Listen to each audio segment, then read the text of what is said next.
O André Marinho, cara, para mim, né, o fato dele, novamente, eu não estou falando que é uma figura muito relevante, mas é uma figura muito importante para a gente entender o que a gente não quer ser. O André Marinho é o tipo de cara que ele tinha tudo para dar certo. Tudo. O André Marinho é rico, o André Marinho é bonito, o André Marinho é bem relacionado, o André Marinho fala bem e o André Marinho é um fracasso. Nós fizemos isso sozinhos. Não teve apoio de grande empresário, não teve apoio de Ministério Público, não teve apoio do Centrão. Nós brigamos com todos esses caras, com os veículos de imprensa e contra a maré. Nós realizamos a coisa mais difícil de você fazer, que é criar um partido. E hoje nós vamos ter, sim, um candidato à presidência da República, que é puro sangue nosso. Eu acho que uma coisa que nos define, eu acho que é uma coisa que une todo mundo que está aqui, que é o tal do espírito do livro amarelo. É engraçado quando eu falo do espírito das coisas, a pessoa fala, você é espírita, cara? Não, eu estou falando daquilo que está, é o subtexto, é aquilo que não está escrito, é aquilo que está permeando as almas de quem vai escrever, que vai estar escrito. Uma das coisas que está no livro amarelo e que está em cada um de vocês aqui, e é o que fez a gente chegar até aqui, é esse senso de identidade, tá? Que não permite que a gente seja como os nossos oponentes, ou ainda que os nossos oponentes, por muitas vezes, foram muito maiores do que a gente. Por que eu estou falando isso? Eu vou trazer um exemplo aqui do Rio de Janeiro, né? De outra grande figura que vocês estão produzindo, né? Não é uma figura tão relevante, mas eu acho que serve de exemplo do que eu estou querendo passar aqui para vocês. Com certeza vocês sabem, né, da existência de um cara chamado André Marinho. Pois é. O André Marinho, cara, para mim, né, o fato dele, novamente, eu não estou falando que é uma figura muito relevante, mas é uma figura muito importante para a gente entender o que a gente não quer ser. O André Marinho é o tipo de cara que ele tinha tudo para dar certo. Tudo. O André Marinho é rico, o André Marinho é bonito, o André Marinho é bem relacionado, o André Marinho fala bem e o André Marinho é um fracasso. Ao passo que este grupo aqui não era para ser isso.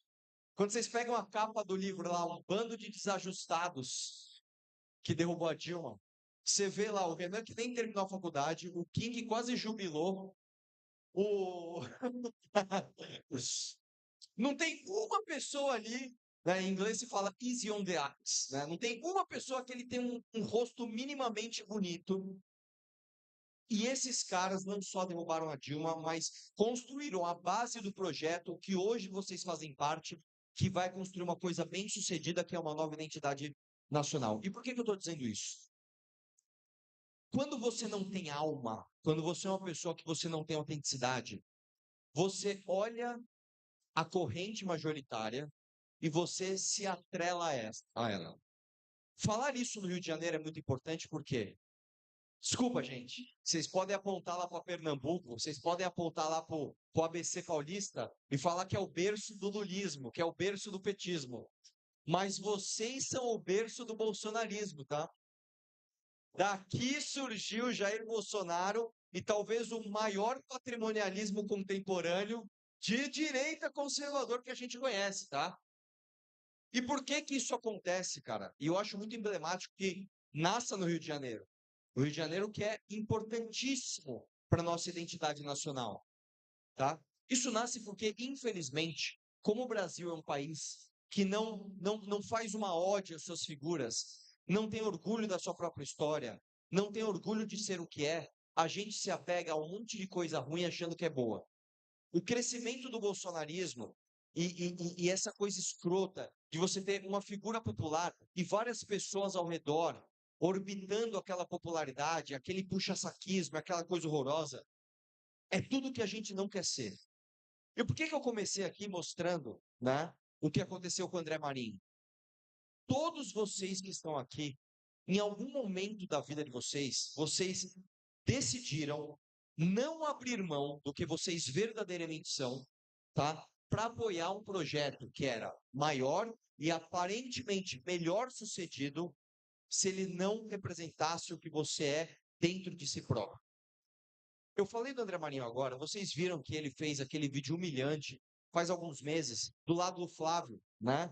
Falando que, não, meu irmão, você tem que ver aqui, meu irmão, que estamos juntos aqui, né, para combater o PT e a esquerda, não sei o que lá.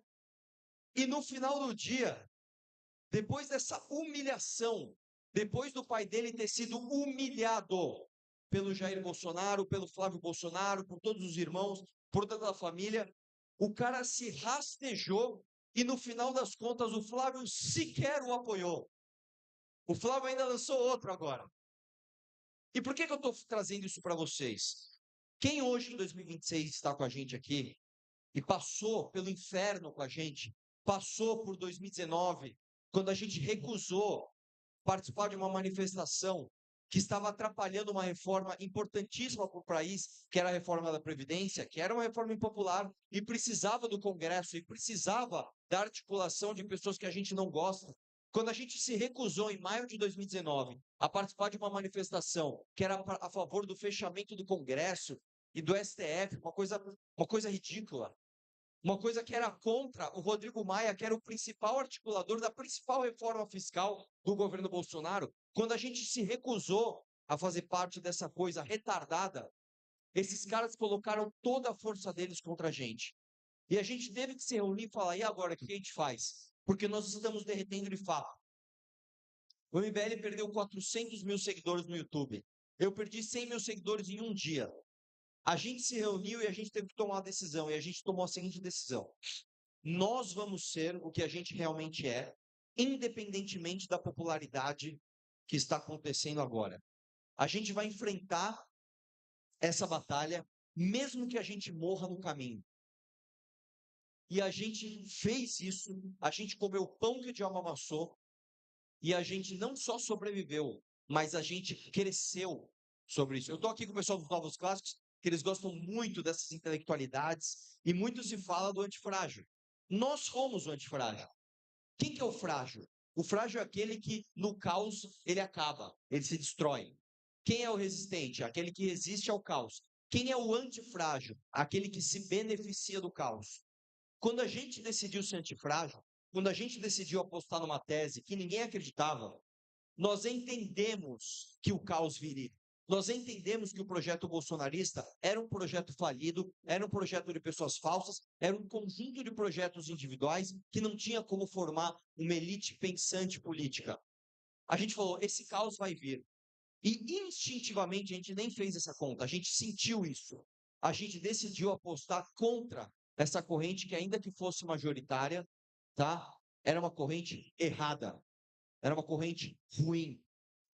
E o que que aconteceu? Nós não sobrevivemos, nós crescemos a partir desse caos.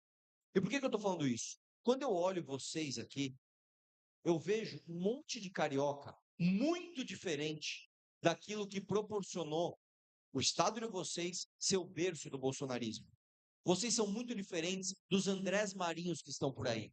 Vocês são muito diferentes dessas pessoas nojentas, falsas, fracas, homens de geleia, que jogam fora suas convicções, decidem humilhar muitas vezes a própria família em nome de um negocinho aqui que eu vou me beneficiar.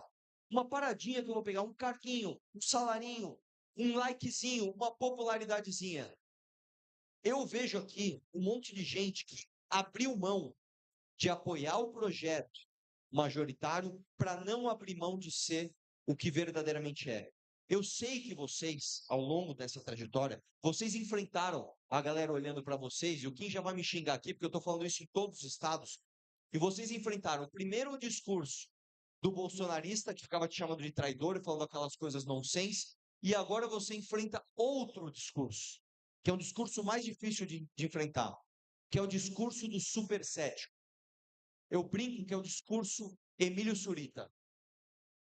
Posso só pedir uma coisa antes? Eu não sei se é impressão minha, eu não sei se é a coisa do local, mas a minha impressão é que tem 1 milhão de pessoas falando ao mesmo tempo, cara. Posso pedir um favor aqui, pessoal? Vamos parar de falar todo mundo agora? Não adiantou. Tá adiantando. Pessoal, ó, atenção. Aqui faz muito eco. Vamos evitar falar, por favor? Vamos lá? Voltando. O discurso que vocês vão enfrentar é o discurso do super cético. O que é o discurso do super cético?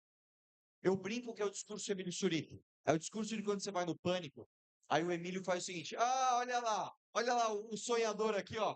O jovem na política. Mas vai chegar lá, vai ficar igual aos outros, né? A gente sabe como é que funciona esse sistema. Chama o break, chama o break. Aí você fica com aquela cara de merda. Tipo, entendi, eu sou um idiota, eu sou um sonhador aqui. Você vai enfrentar não mais o discurso bolsonarista, porque o discurso bolsonarista virou um discurso full retardado. O cara, para defender o Flávio hoje, ele tem que abrir mão de qualquer cognição. O cara tem que falar que o Queiroz era rachador, mas o Flávio não sabia. Que as escolas das filhas do Flávio estavam sendo pagas em dinheiro por um rachador, mas o Flávio não sabia. Que os funcionários do Flávio sacavam 90% do salário em dinheiro, mas isso é uma coisa normal. Que a Copenhagen do Flávio era a única loja que, em dia de pagamento de funcionário da LERJ, faturava um monte em dinheiro, mas era uma coisa normal. Você já foi para o discurso total dissonância cognitiva. Você já assumiu que você é um retardado. Esse discurso está mais fácil de enfrentar. Você vai enfrentar um outro discurso que é o seguinte: política é tudo merda mesmo. Eu vou falar um negócio pra vocês, cara. Quando eu comecei a fazer vídeo no YouTube e quando o meu canal começou a crescer, a política entrou na moda. Era uma coisa meio chique eu chegar na minha escola e falar, pô, eu tenho um canal de YouTube que fala de política, eu vou me candidatar na próxima eleição. As pessoas me olhavam com ar de quem ia transformar o Brasil. Pô, esse cara vai mudar o Brasil, velho. Pô, que coisa louca. Agora, a Gen Z, que é a melhor geração de todas, tá? Lidem com isso. É a melhor geração. Tem seus problemas, mas é a melhor geração de todas. A Gen Z, quem não está envolvido com política, acha meio crinjola. Acha meio. Olha lá, olha lá. Oscar, vai lá brigar. Você é direita ou esquerda? Uma coisa meio idiota você ser um político hoje em dia. Você vai enfrentar esse discurso, cara. Porque esse cara, ele olha as gerações passadas e ele vê como os sonhos das gerações passadas se tornaram só sonhos, como eles falharam, como os sonhos dos nossos pais foram transformados em coisas absolutamente ridículas e iguais ao que a gente sempre denunciou. O discurso da direita hoje é o mesmo discurso do Centrão, irmão. O Flávio Bolsonaro essa semana falou que ia dar celular de graça para mulher. É isso, a proposta do cara é dar mais Bolsa Família, porra. Entendeu? Essa Gen Z já nasceu num mundo de ultra informação e ele já viu como é cringe você acreditar em político. É esse o discurso que você vai enfrentar. E aí, o que eu vou pedir para cada um de vocês? E essa é a hora que você vai chegar para a geração Z e você vai mostrar para ela que ela pode ser transformadora. O mundo inteiro está se transformando politicamente a partir da geração Z. É uma geração, como eu falei, tem seus problemas. É uma geração que é mais isolada, é uma geração que transa menos, é a geração que menos transa, a geração Z. É a geração que mais tem doenças mentais, mas é a geração mais curiosa. É a geração que mais sabe lidar com um combo de informações. É a geração que ousa entender as nuances do que está acontecendo. Não aceita simplificação barata, não aceita discurso simplificado, não aceita o resumo. Quer entender a nuance, quer entender o detalhe. E é aqui que você vai falar para esse cara, meu irmão, deixa eu te falar uma parada. A política é dominada por um monte de cara do centrão e por uma casquinha ideológica que fica vendendo que é de esquerda ou de direita. Isso aqui não representa o que eu sou, não representa o que você tem que ser. Essa geração, porém, tem um partido chamado Missão, tem um movimento chamado MBL, que é interessante pra caralho. É a coisa mais interessante em toda a política ocidental. Nós temos um aplicativo para falar de cultura, nós temos diversos canais de pessoas muito sábias que falam diversas coisas importantes para você se tornar um ser humano melhor. Nós temos uma revista impressa e é um grupo de realização. Nós realizamos o impeachment da Dilma. Nós realizamos isso.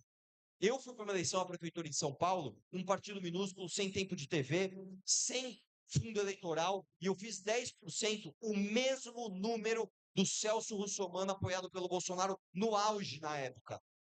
E mais, este movimento criou o bendito partido. Você pode chegar para esse seu amigo cético que vai te falar que você é só um sonhador, você vai falar, me fale um grupo político que não tem que ficar batendo na porta de cacique partidário para escolher a sua chapa, para escolher os seus nomes. Nós fizemos isso sozinhos. Não teve apoio de grande empresário, não teve apoio de Ministério Público, não teve apoio do Centrão. Nós brigamos com todos esses caras, com os veículos de imprensa e contra a maré. Nós realizamos a coisa mais difícil de você fazer, que é criar um partido. E hoje nós vamos ter, sim, um candidato à presidência da República que é puro sangue nosso. Então você tem que ter orgulho de ser o que você é. Você tem que vestir essa camiseta sem ter um pouco de medo de parecer cringe. Porque você não é, porra. Você é um sonhador realizador. Você ousou sonhar e você ousou seguir o teu plano. Então eu quero que a partir de hoje, todo mundo que decidiu perder um sábado para falar de política, passe os próximos dias, nós só vamos conseguir se vocês fizeram isso, falando do seu projeto em todos os ambientes. Você tem que compartilhar vídeo do Renan todos os dias. Você tem que compartilhar vídeo do Busnello todos os dias. Você tem que falar do teu projeto todos os dias, porque nós temos um prazo para isso. O prazo é daqui poucos dias. Nós não temos nem 2 meses para que a gente realize o maior sonho de todos, que é chegar lá. Então, eu quero que vocês, a partir de agora, lembrem de quem vocês são, do que fez vocês estarem aqui, apesar de todos os ventos contrários, e eu quero que todo mundo aqui, a partir de amanhã, seja mais orgulhoso e mais ativo para compartilhar tudo que a gente faz. Ok? É isso aí. Obrigado.